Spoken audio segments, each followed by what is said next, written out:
उपविजेता संघ ठरलेला आहे। त्या संघाचे कॅप्टन आदरणीय राजेशजी राठोड। मी राठोड सरांना या टूर्नामेंट विषयी अगोदर प्रश्न विचारतो। या छत्रपती चषक 2025 आणि आमचा जो टूर्नामेंट आहे यामध्ये आपल्याला जो आनंद मिळालेला आहे तो आनंद ठीक आहे, आपल्याला काय वाटतं त्याविषयी? खरं तर जो आनंद या खेळातून मला आणि बाकीच्या सगळ्या खेळाडूंना मिळतो तो आपण शब्दात व्यक्त करू शकत नाही।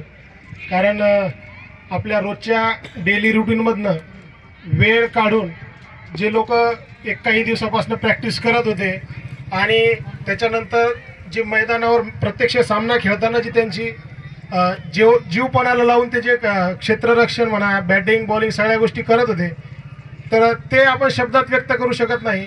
तो आनंद हा आज घेतलेला आनंद त्यांना वर्षभर पुढील कामासाठी एक उत्स्फूर्त असं त्यांना रिफ्रेश करून जाणार आहे। त्याच्यामुळे तो आनंद मला आणि सर्वांना अविस्मरणीय असाच आहे।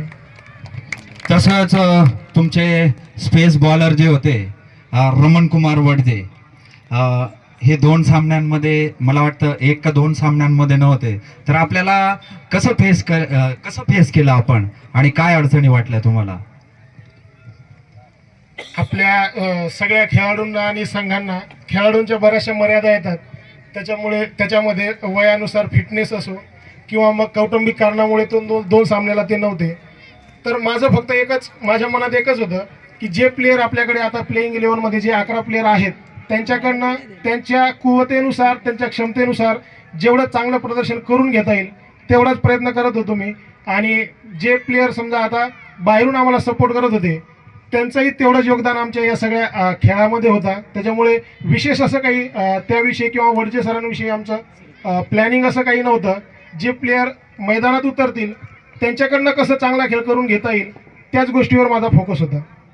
Thank you Rajesh sir.